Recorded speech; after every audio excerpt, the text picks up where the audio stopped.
wanted to welcome everyone. This is going to be a workshop or webinar per se on digital marketing for therapists. And today will be really an overview of the different things you can do that will help you with your practice to build that. To start, I just wanted to share real quick about ShrinkSync, since ShrinkSync is hosting this webinar. ShrinkSync is a digital networking hub for therapists, and at the end of today's webinar, I will cover how to navigate through ShrinkSync as a means of using it as digital networking for your practice. Rachel already wrote in the chat room that she will be available to answer any questions, technical questions that occur. And I did want to announce our upcoming webinars. So on February 10, Rachel Tomasian is going to offer part 2 of our marketing series, and she's going to focus on SEO and websites. So after today's talk, if you wanted to learn more about those and get more details, not only has she written a recent blog post on ShrinkSync, but she will also do a webinar. It would be on Tuesday, February 10 at 9 a.m. So tune in then if you're interested in learning more about that. Also on February 17, that's 1 week after, Mercedes Samudio is going to present on navigating your kids' digital life. So that will be very interesting. And in March, we're going to invite Melissa Hall to present on documentation made easy. So hopefully through these webinars, you guys could feel more confident about the use of social media and documentation and the marketing aspect of things. Thanks, Susan. Let's get started. And you have our website there for ShrinkSync. Today, the objectives, we're going to review the importance of having a good website. We'll explore popular ways to be found online, including SEO, understand the various online platforms for marketing, review paid and unpaid therapist search directories, understanding social media, some laws and ethics for therapists using social media, and also the benefit of using ShrinkSync and navigating through it. And again, it's going to be an overview. We're not going to get too detailed into anything, but hopefully in our upcoming series, we'll get more details in the specific areas that you have interest in. Let's start with what is digital marketing. It's basically marketing through the use of electronic devices, including whether it's smartphones, tablets, or computers. And it applies various platforms such as social networks, websites, apps, banner ads, or emails. And digital marketing will also allow the marketer to track their return on investment, which is a good thing to have to know what's coming in through where in terms of referrals. Now, the main question is, do you market your practice online? And if you do, obviously we're not answering these right now, but to think of how you do it, and if not, why you're not. And we know there's a lot of discomfort that therapists have because of the legalities of confidentiality and not wanting to be known in certain ways. So there's a lot of concerns around that. And so hopefully I can shed some light to help bring some comfort in some of these for you today. So let's take a look at how online marketing can help your practice. I see Susan asking if we're going to get copies of the slides. We are recording this, and so the recording will be available for you to view later.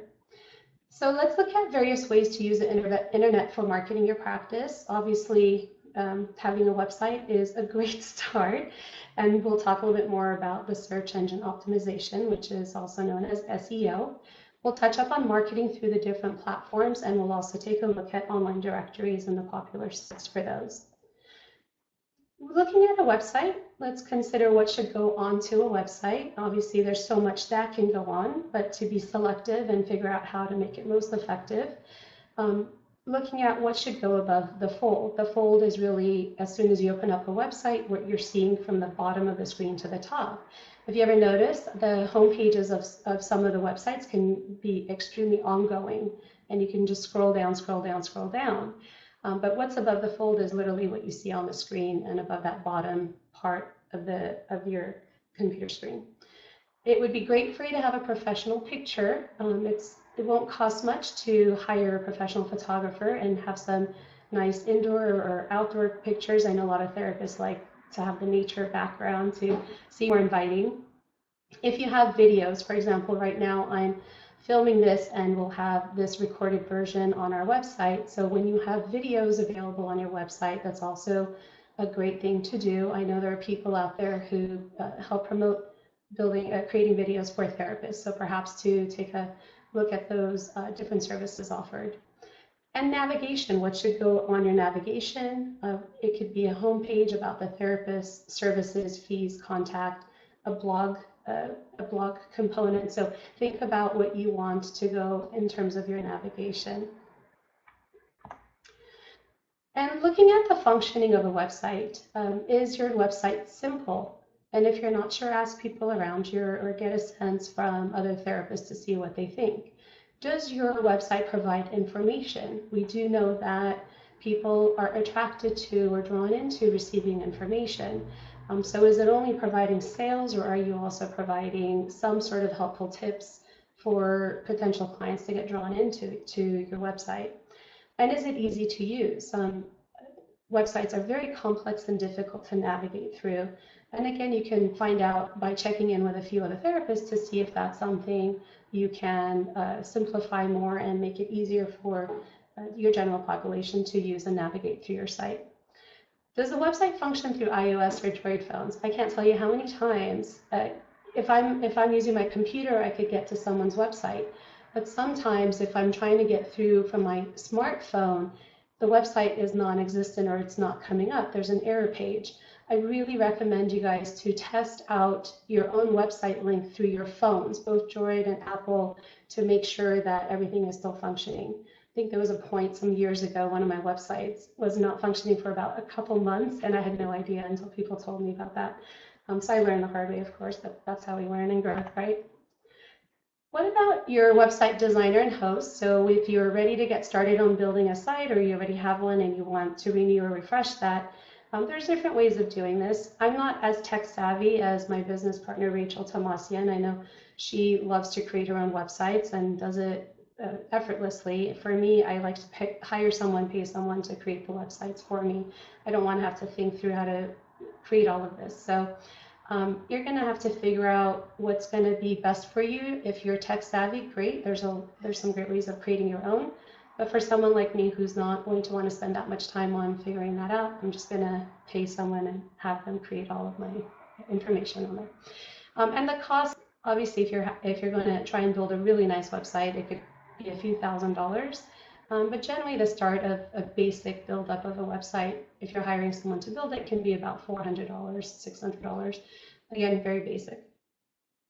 And you can actually use like a WordPress as a website yourself. So it's, even though they're initially designed for blogs, you can actually create a website through that, and a lot of people do that. And there's companies such as Theravive.com and TherapySites.com, and there's pros and cons to those and costs associated with that. It does bring up SEO to some degree if you're with them, but there are high monthly costs. I think about, if I'm not mistaken, $59 a month of some sort. And of course, there's a decision on domain names. And I think a domain name is so important, especially for SEO, and something catchy that is kind of fun to let people know. We're www.shrinksync.com. It's exactly our name. It'll be easy to find. But if you want to draw an attention for example, my anger management website has angermanagement818.com. So people are researching anger management, I'm more likely to come up because of my domain name. So when deciding on a domain name, look through to see what would be catchy for you. All right, what is SEO and why is SEO important? Search engine optimization, the best way I can explain this is, how are people finding you? What words are they using to get drawn to your website? You could be an amazing clinician, but if you can't get people to find you, what good is that going to do for your business? So unless you're really networking and figuring out ways to get people to come to your office, you may be a very smart person and intelligent and wonderful therapist, but no clients. And so the SEO is how are people learning about you through the internet. So if I'm on Google search and I'm going to type in eating disorders and you're an eating disorder specialist, how likely are you to come up? And that's with SEO. We want to make sure you're set up with your website and the wording to help draw people in. Again, this is something Rachel Tomasian will elaborate on in 2 weeks. And she also recently wrote a post that's been published on our ShrinkSync website if you want to read more about SEO. I highly recommend it. She's very smart in that. And how do people find you online? We just talked about that. And creating keywords and target audience. When you're writing things through your website, the content, are you actually also tagging those keywords so that people are drawn in to you for that reason? And there's ways we can analyze through Google Analytics, and that you would have to get set up once you have your website up to activate the Google Analytics, so you can go in to see how many people are visiting, which pages are they coming to, what page do they keep exiting from while they're on your website. And all of that is obviously important for you to know what to change around on your website. And that's it. Oh, thanks, Bruce. All right, and you want to test through Google search on your own website and see if it's appearing on the first page or second page. The more general it is, obviously, if you're just putting eating disorders, you're competing with nationwide eating disorder specialists. But if you're in Los Angeles and you put eating disorders in Los Angeles, see how likely you are to come up, or eating disorder therapist in Los Angeles. I highly recommend you test out a few different set of words or phrases per se to see at what page are you coming up. If you're coming up on the 5th or 6th page, that's not really the best sign. You really want to try and come up in the first page or two, if possible, the first page. Let's take a look at popular ways to market your practice. There is meetup.com, and I know Meetup, for me, it's been a wonderful experience being on there. You draw in a lot of different people who would otherwise not really seek for therapists, believe it or not. It is paid, meaning I think I pay about $80 every 6 months to be on there, which is not bad to attract so many new clients to groups. So Meetup is great if you're offering groups, and it's just a nice way of creating a community there. And as a therapist, I think lately they've become a little bit more, it's more difficult for therapists to be on Meetup because they don't want it set up where it's therapy groups. They want it more of, here's a community group. And there's ways around it where you can start attracting clients to your program based on that. And once you're on there, you can create groups, but very important to have a disclaimer about confidentiality. Anything with social media, always put a disclaimer that this is, if you sign up or RSVP through here, it is visible to others in the group or to the public. It's the first thing that should be written just to protect you. A lot of times people think it's going to be confidential just because you're a therapist, and that's not the case. And I discourage people from RSVPing on Meetup because I just rather them not take that risk of having their name appear to others. There's email and event programs. So I have a Constant Contact account. I also have an Eventbrite account and MailChimp account. MailChimp is free. It's a great way of collecting email addresses of all the colleagues you meet at networking events. Eventbrite, you can post events over there and they will take a percentage of if the fees collected. I think Mad Mimi is also free. Constant Contact, it's depending on the number of contacts you have. It's a little bit pricey, but well worth it. I love the designs. If any of you have ever received my personal monthly newsletters, that's all through Constant Contact. I'm absolutely very happy with it, but you have the free version, then you have the paid versions. I think you get more out of the paid versions, but everyone knows all of this. Okay, and then there's YouTube, and there's advantages and disadvantages to having a YouTube video. So what are you putting up there? And the advantages are going to be that it does increase SEO and its exposure and branding. Any opportunity you have to do that, that's great. Disadvantages, obviously be careful what you put on the web. I don't know how many of you have had experiences of posting something on the web or actually seeing someone else's video on the web and thinking, I can't believe that therapist posted that to the public, or they're disseminating incorrect information, or they don't sound knowledgeable, or they're whatever it may be. So people have different responses and feedback to what's posted on there. Again, something you may want to check in with a few other colleagues and see if they think it's appropriate to post onto YouTube and if it looks professional. I like getting feedback from others because it helps just get a different perspective on things. But YouTube videos, if you've pre-recorded like a blog video for a 2 to 3 minute blog post, great. Why not put it up there and have that associated with your website as well.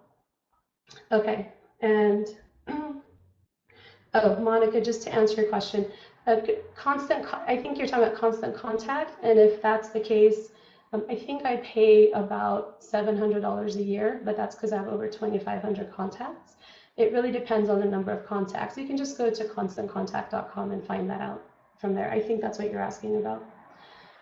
All right, let's go on to other ways of marketing your practice online. There is Yelp, and Yelp I am going to completely caution you on using, because once you have some bad reviews, that's it, and it can work against you. And it's very difficult, especially for therapists, to get good reviews, because we can't ask clients to review us. That's not ethical to do. And so when do people usually post things on Yelp? It's when they're unhappy, sometimes when they're really happy. But the thing is, we cannot ask clients to post anything onto Yelp about us. But that's up to you. Look to see what other therapists have done. There's also Yelp advertising, which is different than having your business up on Yelp. But look into those two different avenues and see if that's helpful. I think Yelp business advertising, you're going to want to spend at the minimum $200 or $300 a month to just get started. I've never done that, but you can check around with others to see what their thoughts are about that bringing in business to their program. Give me 1 second. Okay, and then we have Google Ads. And hopefully you guys are familiar with Google Ads. I personally love them. It is pretty expensive. I probably spend about $500 a month on Google Ads, but it helps me because I have a big agency and it's worthwhile for what I do. For my private practice, for the therapy component, it's probably going to be $100 or $200 a month. But again, you want to be very specific with what type of AdWords you want to use to draw in, and look to see what the return on investment is on that. If you're actually converting people who are coming to you through Google Ads, and if they're actually enrolling and becoming a client of yours. And then there's additional platforms, and I'm really not going to go much into it, but I just wanted to throw it out there just for your own knowledge. There's Backpage, there's Craigslist. Craigslist, those are both free to post on. It's just other ways that your information is going to come up on the website when people search for, say, eating disorders. And the Craigslist, I did write, the con is that you'll start receiving a lot of spam emails. So it's not something I'm recommending, but again, it's just another way of getting through SEO. And then there's a website called Thumbtack. I tried Thumbtack probably for a few months, and this is where someone comes on and says, I'm looking for a therapist, say in Beverly Hills, and now you get to offer a bid, and you can offer 3 bids for $15, and you can just say, you know, I can provide therapy for you, and then if they accept it, then your credit gets reduced in terms of financials. So it's another way of getting clients. I wasn't the happiest with it, but you can try out these different things and see how it works for you. All right, I see Tony's. And online directories, so let's take a look at the different online directories that are there. With online directories, you want to create a profile for online directories, something that's going to attract clients to want to come see you. And creating an optimal profile, that I think a lot of the sites such as Psychology Today, they actually offer you guidelines and suggestions how to write up your profile. And you want it set up where people are going to be drawn to wanting to come see you. They want it to have a therapeutic feel, and you want to use words that are going to attract the audience you think you're going to have. So it's not as much about you as it's how you're going to be helpful to them and what you're going to offer for them. For example, in place of talking about yourself, write about what the client is going to gain by coming to you. And most importantly, when you are on online directories, keep them updated. The advantages of online directories is that it helps clients find you. A lot of these sites are very popular, and they're going to be the first that come up on that page on the Google search. And it's going to increase SEO. There are costs to most of them. I think on the average they run about $30 a month. And so that's something just to be aware of. This is a list of the popular therapy directories that I know of. I'm sure there's plenty of others, but these are the ones I can think of. I think counselingcalifornia.com just comes along with your CAMPS membership if you're a CAMPS member. And all the other ones, I'm pretty sure the top 2 are about $30 a month if I'm not mistaken. And the rest kind of just vary depending on which ones you're on. But again, these are all great for clients to find you online. Try out different ones. Psychology Today, actually, if you're not on it, you actually get 6 free months free. So really take advantage of that. Why not? 6 free months of free membership on an online directory, and see how many people end up calling you through that. It's really a great way of doing that. Okay. And then some additional helpful sites to know. There's formsite.com. Actually, I think Dr. Bruce Gale is one of our participants today, and he's the one who introduced me to that, and I've loved it and have been using it ever since. And that's a great piece to help you create forms and templates, intake forms and such for clients, and be able to integrate that with your website. There's also wufoo.com. There's Google Forms you can use to create templates and forms for your website. PayPal I've been very happy with. I have PayPal on all of my websites, and that's how clients can pay for what they may owe or prepay for an intake through that. There's also Google Maps, again, a great way for SEO. So have Google Maps on your website if you can. And there's Twitter for live updates, and that's something you may want to implement to be integrated with your website. And that way, anytime you post onto Twitter, it comes up and shows in the feed on the website, keeps it active. And if you have ever considered having an app, I know we had developed an app once for Anger Management 818, and it was so helpful for our clients to have certain tips and the live calendar to know when groups are canceled and such. But really something you can consider. We don't have that anymore, but I thought it was a great thing to have. But really think of if that's something you want to have for your own company. If you have an agency or groups of clients who you want to help out with tips and scheduling and things like that. But you can also have an app that will help, that could be designed to help your practice grow. Monica's asking, okay, so I'll answer the questions at the end, by the way, unless Rachel's going to answer them for you, just so I can get through all of this information within a 50-minute period and save Q&A at the end. So the app is usually helpful if you're servicing the age group of 30 and under. Keep in mind, the older generation, we're not as comfortable with using app. We rather be on the computer, see this big screen. But for kids and teenagers and young adults, it's all about apps and what's in their hand with the smartphone. And the costs are going to vary depending on the app. What it cost us was only $99 for the first year, not realizing that afterwards they're going to charge us over $100 a month for keeping it. So that's why we dropped it. All right, let's go into social media. And social media, just thinking about whether you use social media. Not all therapists are comfortable in using it because of the confidentiality and who's going to know what. It does refer to the means of interactions among people in which they create, share, and exchange information and ideas in virtual communities and networks, and that's Wikipedia's description. And Merriam-Webster says it's forms of electronic communication as websites for social networking and microblogging, through which users create online communities to share information, ideas, personal messages, and other content, such as videos. So when we're talking about social media, this is really what we're covering, again, briefly for right now. Let's quickly take a look at some laws and ethics of social media. There's liability. This is a real big one. So what if I write a suggestion and someone uses it? Would that make me liable? I see people talking about Facebook. So let's say in the Facebook groups, we see this happen quite often, actually. There's legal questions asked, and let's say I answer them. Am I going to be liable if the person takes my suggestion? And I can't be the one to say yes or no, but that's always a possibility. If we're offering advice and we're professional, I think we're liable to some degree.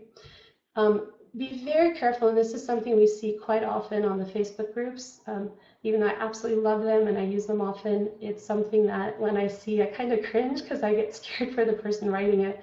There's a lot of fees being discussed on those Facebook groups, and we just have to be very familiar as a therapist about the antitrust laws. People ask, what do you guys charge? What happens if someone doesn't pay? How do you handle it? Anything with fee discussions, fee setting, locations, do your best not to pose those kind of questions, especially through social media like that, because you can get into a lot of trouble, not only the person answering them, but also the people involved in the group. And what has been recommended, I know when I went through the CAMP leadership conference last year and they did an entire presentation on antitrust laws, that even if you're a member of that group, it's best to say we shouldn't be having this discussion so that it relieves that person off of any liability. And we'll talk about this with ShrinkSync, but part of why we created the ShrinkSync app is also to create a safe platform so that we can monitor and make sure people don't post things that may get others into trouble, as well as the person who's asking the questions.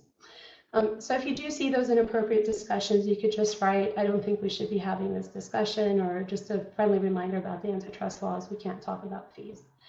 What about confidentiality with laws and ethics in social media? What is confidential, what's not? And be very clear about social media in your disclaimer consent form in your intake, or in the consent form that you have the client complete.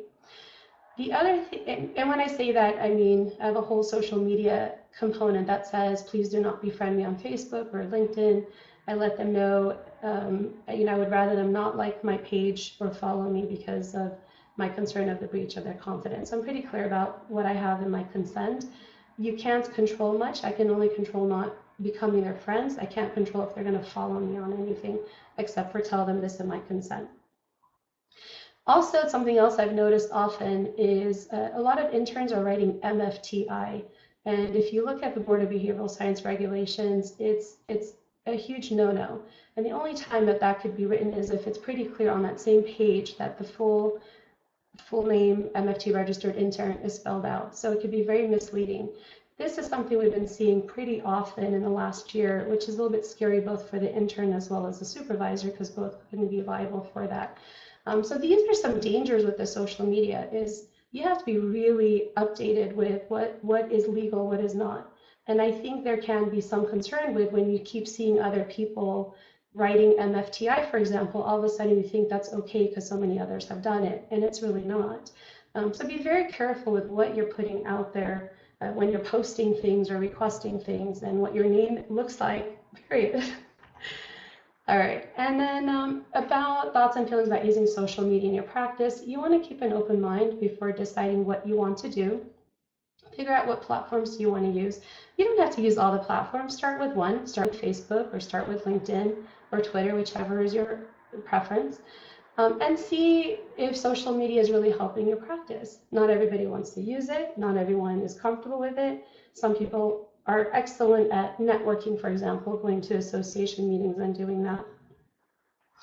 And so these are things to think about. Just because I'm here saying how great social media can be for your practice doesn't mean you should go do it unless it's something that's going to be fitting for you and something you're going to be able to keep up with.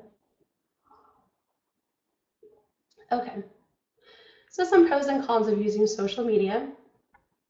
Some advantages to that is it could spread your message quickly, easily, and it's free. Okay, most of social media, when we use it, it's free. How great is that? In the past, we had to create postcards and stamps and mail it to thousands of therapists just to gain the same type of audience. Now that can be done within minutes. So it's a great way for that to occur. Exposure to potentially millions of people. You provide useful information to the public. Again, what are you posting? What information are you providing? Are there helpful tips that you're offering to the public? For example, is there a blog entry you've done that offers some sort of clinical tool, or something that is like a tip, a stress management tip that you're offering others? It's also a great way to help promote your business. If you're starting a new group, I see that often with people posting, hey, I have a new group starting and here's the specific focus. What a great way of getting that out. And of course, it increases your visibility. And some disadvantages, I'm sure some of you have noticed, including myself. Sometimes I post too many posts onto Facebook groups or LinkedIn, and there's others who potentially post on a daily basis. And when that happens too frequently, it can actually become a turnoff to some other therapists. So be very careful with how often you post and what you're posting, and is it all about me and marketing, or is it also about helpfulness and being there for others? Also, some disadvantages of using social media is you're going to have to deal with patients who try to friend you online. Setting boundaries, what information are you going to provide to them when they're requesting your friendship? And you're going to have to do that respectfully and nicely. And another thing is using social media can be time consuming. On the average, if you're spending 15 minutes to 30 minutes a day, that's great. Some people spend hours a day. Some people spend maybe half an hour in a month. Get into it. and start small and see what's working for you. I like the 15 to 30 minutes a day, if that's at all possible. And you also need to follow through and do some upkeep. So if you open an account and there's absolutely no activity, what good is that? And so you want to be able to keep something active once you have it started. Don't stress on that too much, but if you can, for example, blogging, you want to do like a weekly blog. In preparation for use of social media, be sure to have a functioning website. One of the main purposes of social media is to promote your website and attract people to come and get your SEO to increase. Also, you want to set up Google Analytics to determine which platforms are actually translating into referrals. So if I go into my Google Analytics, I'm going to see if people found my website through my LinkedIn posts, my Facebook posts, or Twitter posts, and that's a great way for me to know what to focus more on. Of course, a professional picture of yourself. Make sure you don't put a picture with someone cut out that you have your arm around. I'm joking. But no, I'm serious actually. So, and then have your business contact information. I see some websites and there's no email address or phone number, no way of someone contacting them. Don't be that. Don't get too scared about putting some sort of contact information up there. And also understand why you're going to do something before you do it. So if you're going to get onto Facebook, why are you choosing Facebook versus LinkedIn? Just get more of an understanding about the different platforms and see which one actually works better for you.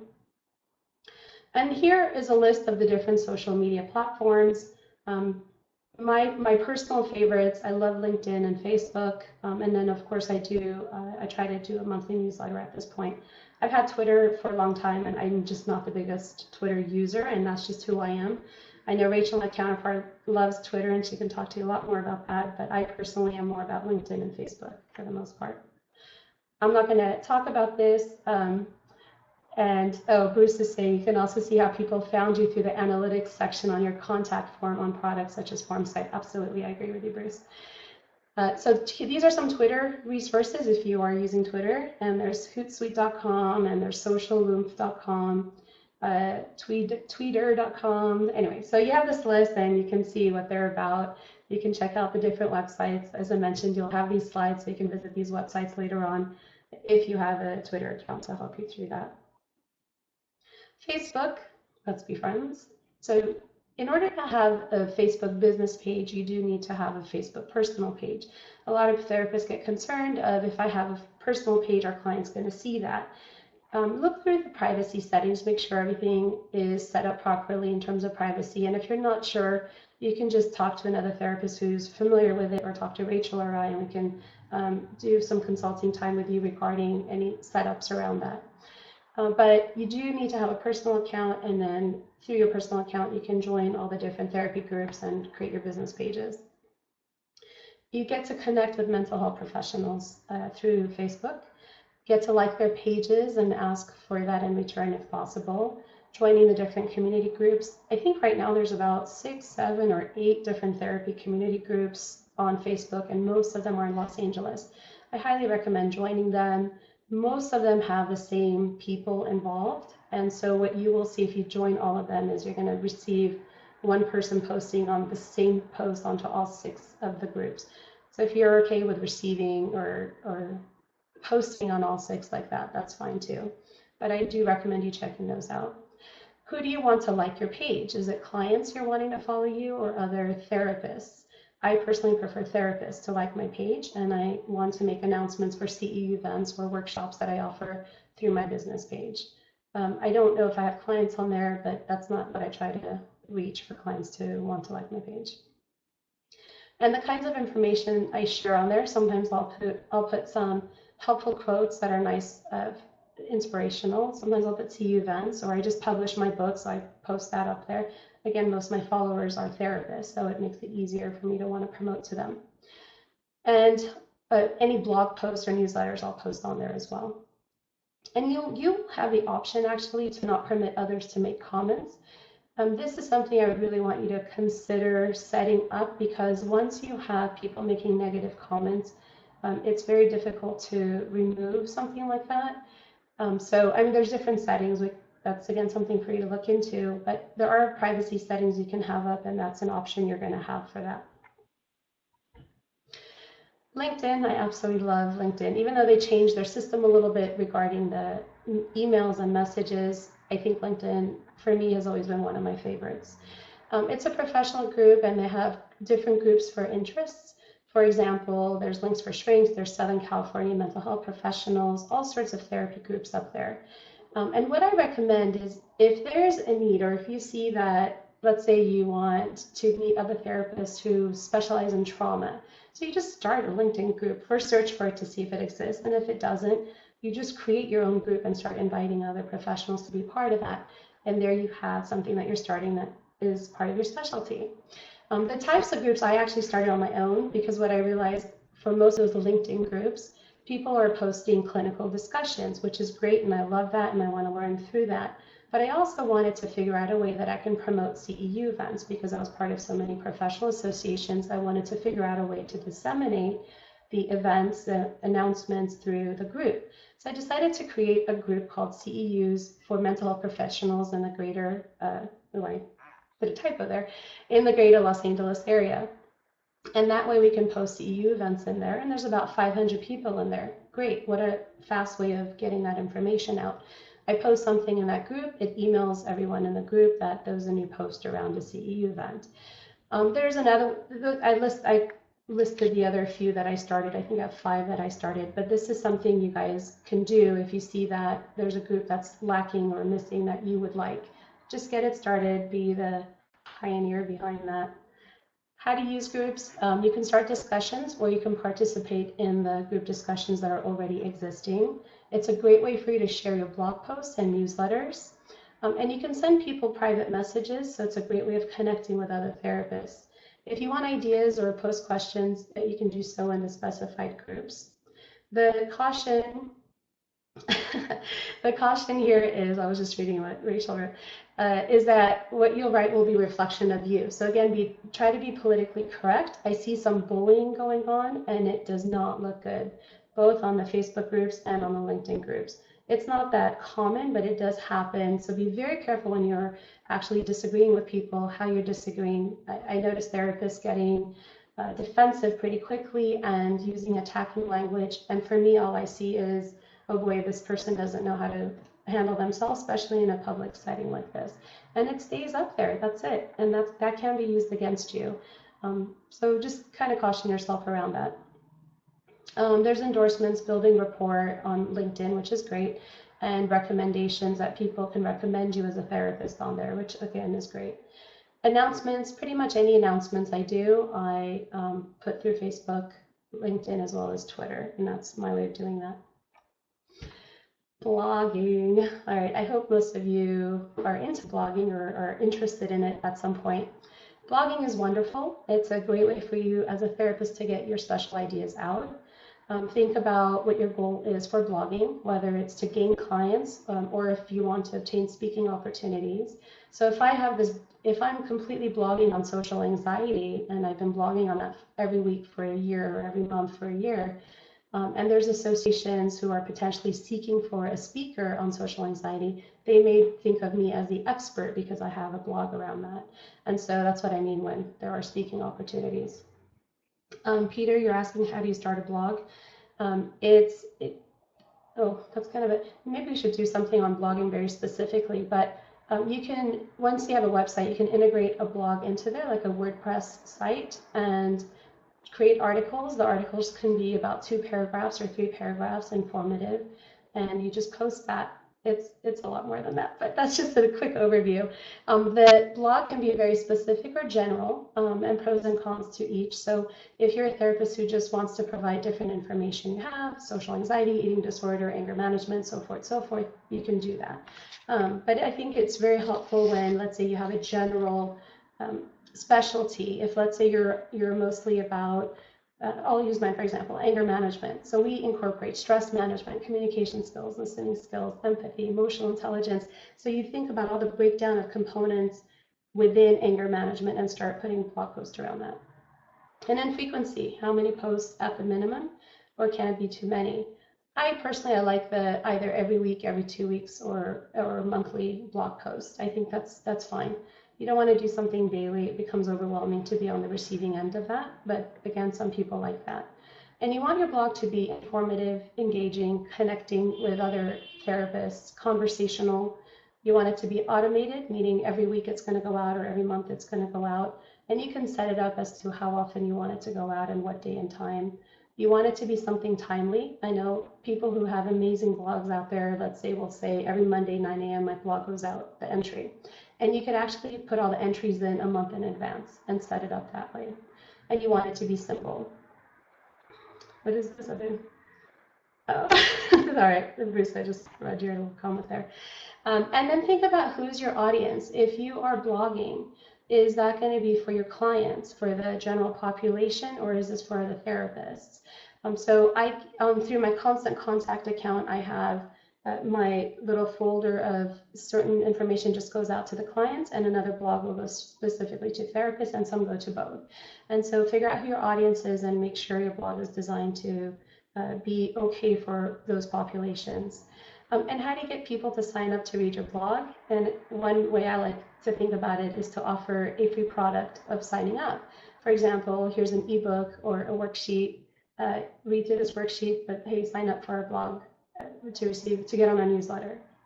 And what to blog about? Informative articles is always helpful. People love information. Highlights about your practice. Perhaps you just hired a new intern or you started a new group, community work that you're doing. And I would recommend for you to read or review other therapist blogs. I think it's great to see what's out there and what seems like it's something that is more along the lines that you would like. Use RSS, which is real simple syndication. I'm not going to get into that right now. And having blogging websites. So there's blogger.com, wordpress.com, squarespace.com, and I wrote the descriptions next to each one so you can have an idea of where you can get started with creating a blog. And then there's technoratty.com, and it's an index of all the blogs in the world. If you do have a blog, make sure you list your blog on there so people can find you. Again, it's about how people are finding you. Newsletters. This is, again, something I would recommend. And in fact, your blog post can be a part of your newsletter. If you want to incorporate like a couple of the articles you've done, along with some announcements that you have or some association you're part of and you want to announce that event. And again, our newsletter is going to be sent out daily, weekly, monthly, or bi-monthly, and perhaps even inviting guest authors. So if, let's say it's not your particular specialty, but you wanted to add something, invite another specialist to come and offer that for you. And what you want your newsletter to be: informative, you want it to be timely, automated, but interesting. Is it simple? Is it engaging? And then there's listservs. I know, I'm pretty sure a lot of you are on listservs already. And if you are part of an association such as CAMPT, there's already a listserv going on, or GAMFA has a listserv. So listservs are really a number of therapists who are part of a listserv, and there's community discussions. Say I have a question about a particular diagnosis, or how do you treat someone with schizophrenia. I may post that up there just to get some ideas or some tools on to help someone with stress or anxiety. And so this is a great way of asking questions and engaging discussions. Some of them are okay with you making announcements, but for the most part with listservs, they're kind of careful with not doing marketing stuff as much as clinical information, but still it's a great way for people to associate your information with your name and contact information.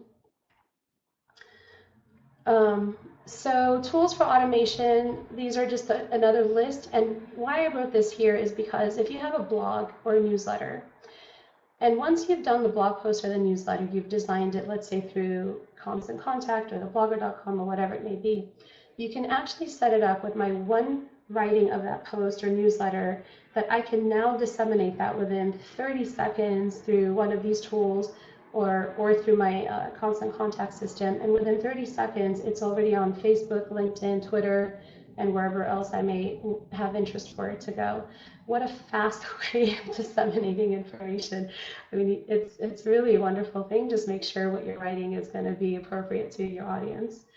So you have these websites and information here. So I'm sorry, are there questions? I'm going to come back to the questions. Let me just get through this and we'll come back to it. I left 10 minutes in the end to answer all the questions, and in the meantime, Rachel can potentially answer some of those.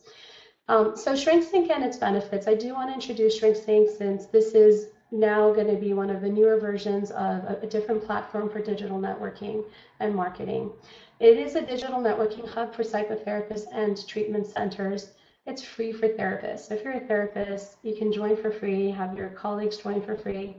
You get client referrals, and you get to find other therapists who can potentially see the clients that you have interest in, to help them out, to be able to refer them to therapists that you trust. And it's a great way of staying connected through the community room. There's discussions that occur in the community room, just like with listservs and announcements. It's really a combination of different discussions and questions that are posed there. And it's also a great way to stay current with the various CEU events. And I'm going to break this down a little bit so all of you are familiar with how to navigate through ShrinkSync, our app. And first you want to look at what's in your inbox. So the inbox is that very first icon that you click on with ShrinkSync, and you're going to see all the different requests, speaker requests, job postings or announcements. There's going to be client referrals, which is what we really want to help build our practice. And so if you do see a client referral come through, someone seeking for a therapist who can work with children with social anxiety or autism, and we have Dr. Bruce Gale here who can respond to that. And we'll talk about how to submit a sync, and that's basically also on that front page where there is a little icon that says to submit a sync, and you can put out your information of what you're looking for, the type of therapist, what insurance they take, or if the person can't afford much, then you can say looking for someone for on a sliding fee scale. And there's also how to respond to a sync, which I'll show you the image of that. But when you see this come through in your inbox, it's a great way of tapping onto that the request and letting them know to consider you as a therapist because you fit the bill of what the request is, such as your child psychologist who's going to be able to work with a child who has anxiety issues or social issues. So here's the image of this. This is the product instant utility offered upon login. And if you notice, for your profile, you can edit your profile. That first image you're looking at is Rachel, it's her maiden name, Gukasian, and she's going to have specialties included there. And so that way, when I'm searching for someone who specializes or who, let's say, is out in Beverly Hills, she's going to pop up for what I'm looking for. And then you get leads. So you see on that second icon, the middle image, that's what you're going to see on your cover of your phone when you look at all the entries that come through that day, not just through ShrinkSync, but through others as well. And you get to respond. So in that third image, you get to see the back slide of it, you get to see what the inbox looks like and what kind of an announcement it is, whether it's a client referral or a job and internship. And that overlapping page is what you see when you want to respond to a referral request. So it's really simple. If it does feel complicated, we are more than happy to answer any of these questions for you. Our team, including Eric, Rachel, and I, are available to try and help you through this. How to submit a post for job opportunities. You saw on this back page over here on the very top, there's a little section that reads Submit Sync. So you're going to click on Submit Sync, and then it's going to ask you about the job. What I recommend is to have a contact information. If there's a link, a website link, that's the best way of getting people drawn back to that information. Because it's an app, it's limited of what you're writing. So if you have a website link, it's the best way for someone to get a lot of information about the job posting. And the second one, posting CEU events. This is wonderful, especially if you're offering a workshop yourself as a therapist, or if you're part of associations and you're trying to help them grow. Get your associations or a few people from your association to be on ShrinkSync, so the person who's responsible for marketing can get and disseminate the information about events out. We have over 1,000 subscribers at this point, primarily in LA, but throughout California, and we're opening up nationwide. So we're growing really quickly, and it's a great way of announcing CEU events for free to all these therapists. How to best use the community room. That's a place you can introduce yourself and talk about new groups you're starting or office space you may have. Just be careful not to write anything around fees because of the antitrust laws around that. And submitting blog posts. If you guys are interested in submitting a blog post to us, just email the ShrinkSync, and we will put that up on our blog site at some point. I think we're going to try to do something weekly. And as mentioned, a week ago, we already put up what Rachel wrote about the SEO and websites. And then if you notice in the second icon of the ShrinkSync app, there's an area where you can actually search for agencies and treatment centers. It could be residential, it could be IOPs.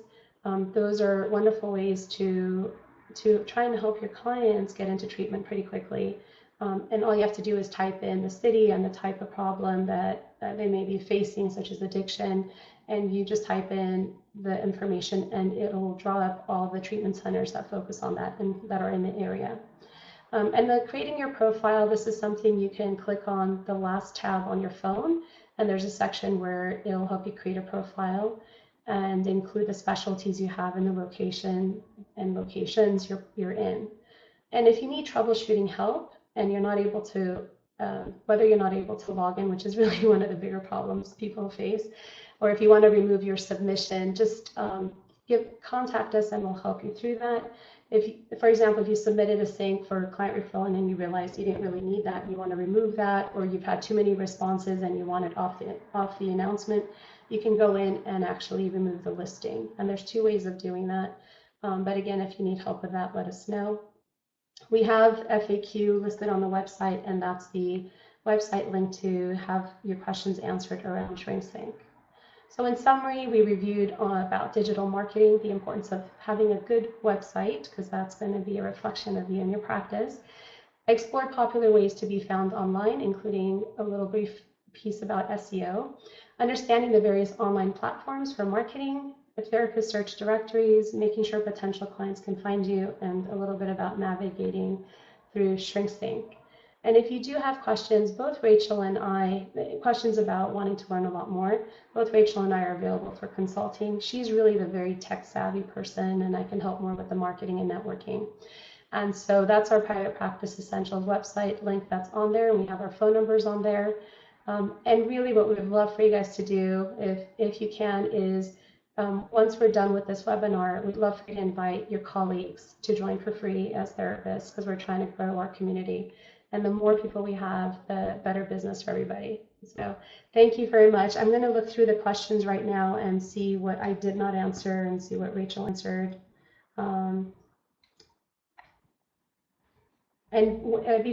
Once you close up the webinar, you're going to receive an evaluation that we would like for you to complete if you wanted the CEU.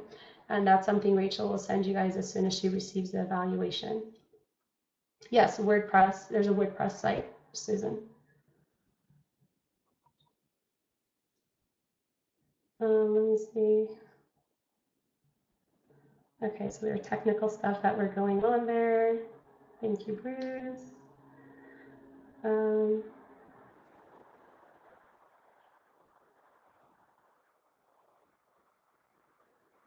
I love Bruce's information here. Okay. And I know Tony mentioned Facebook ads. There are Facebook ads. That's kind of similar to Google ads, LinkedIn ads. They all have it, Yelp ads. And that's something that you can try out the different ones, see which ones have better hits for you. I have not used, actually I did use Facebook ads and it did not benefit me at all. I thought it was a waste for me and I probably did something wrong. But I'm sure there are ways that are helpful. What else? Bruce, you're asking if I use the standard business or enhanced version of PayPal. I think I use the business if I'm not mistaken. I need to look. I've never even looked into that. But I have different PayPal accounts and I think all of them are business. And Facebook is much more costly. Personally, Google AdWords takes a lot more learning. And Google AdWords, you guys, Google representatives are really there to help you. So if you do have Google AdWords, I highly recommend being on the call with them every month to update. There's always new information. There's always new things happening with the Google search, and it's important to keep that information updated for you. And let's see who else wrote what. I'm just going from the start with all the questions. So, okay. Peter, I think I answered your question with how to start a blog. And then, yeah, this recording we're going to put onto YouTube and the ShrinkSync website. Let's see. Okay. Oh, Susan, yeah, you can create a profile on ShrinkSync. I'm pretty sure you can do it through our website. If not, just do it through your app, but it's important to have a profile up there so that people know what your specialties are and you would come up. Oh, I just saw that. Oh, sorry, I see that we can't offer CEUs. That's true. I learned from this today. Yes, yes, Bruce, for MFTI, it's one of the biggest things I keep seeing. So just to make sure people, if there is an intern, that they're actually spelling out MFT registered intern. And if you go on the BBS website, that's the way to spell it out. If it's MFTI anywhere on that page, on that same page, they need to have it written out that they're an MFT registered intern. But something to just really keep in mind. I'm really not a proponent of MFTI, even if it's spelled out somewhere, because if that's the only place a person looked, can it not be misleading for the person to think that that person is licensed? They don't know MFT is a license. They don't know MFTI is not a license. And so we always have to think as the public, are we setting ourselves up as misleading that we're licensed? And that's really what I have to share about that. I think some of you are writing some things right now to ask questions.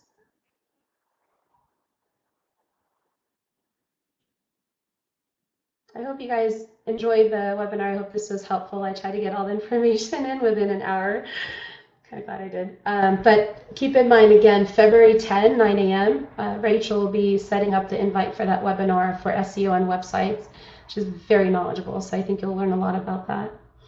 And February 17 is Navigating Your Kids' Digital Life, and that will be with Mercedes Samudio.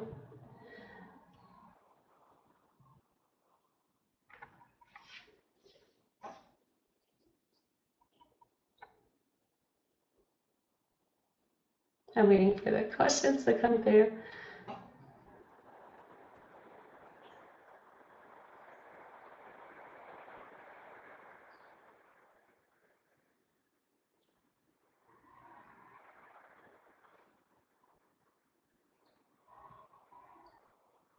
So Bruce, I see you writing one costs $30 a month, the other does not. I think you're talking about Psychology Today, or? Oh, I just saw all these other questions. Sorry. Hold on. You're welcome, you guys.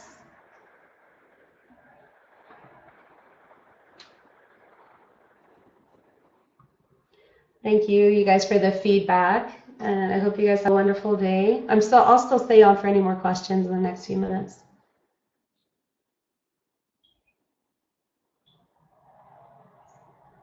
Awesome, Bruce. Okay.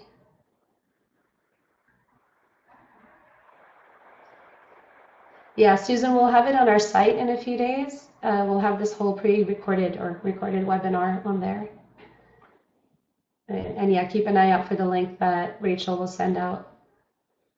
Thank you, Robin. I appreciate that feedback. And to everyone else, oh, Elaine, you're welcome. And Debbie, thank you. I'm glad it's been helpful, you guys.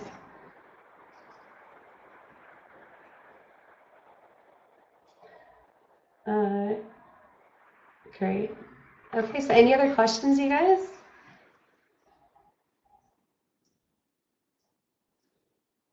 I see Terry is writing. Great, you're welcome, Karen and Terry. Well, I hope you guys have a successful way. Let's self-promote. I have a publication that came out today, an encyclopedia of clinical psychology. Oh, Bruce, you're going to have to do a webinar for us. Bruce will be on in March. We'll have to confirm with him first, apparently.